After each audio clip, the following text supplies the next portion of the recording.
mutumina wai kaga me na gano kuwa? Ni ko na gani. Kaga wata yarinya kamar ita ta kanta? Yawo ba ana iska ba. Ba wai Alhaji dole ya mun aure fa. Kira ma ita? Kira mun ita.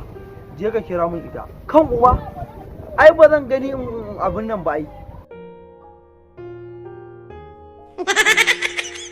Nace wannan wayar ki ce? A'a, taka ce. Ikon Allah. Wato iya yi ma har da gajerun mata kenan. Bala'i, kaga baki kama tafiyar tsutsa? Kai malam ka ice. Ki zo ɗan Alhaji yana kiranki. An yi mayar ajiya. Ba a gaya wa ɗan yau. Wallahi babarki ba hajiya bace. Na san babar taki fa.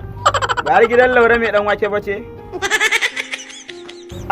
Wallahi yarta ce. Ga murguɗa bakin nan uwa tsohuwa tana cin goro, ka san dai a mamula. Ai kun iya sagwa ƙarya, kin zo kin samu kofar gida kin tsaya haka ce gidan tsoho.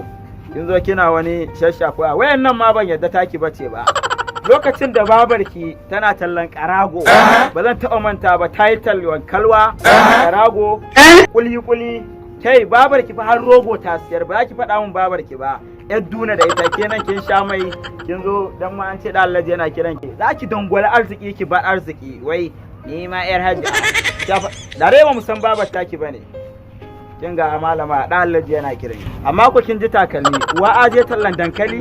Malam dakata. Kai ba tan wani ne.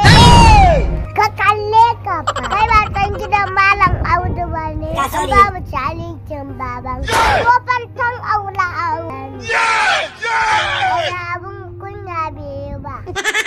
Kayan tukafar ka tan yi yaro. Wancan gada mun wanda yake kira na ba. Za ki dangwala arziki ki bar arziki. To ku ya kun ci da iyayenku.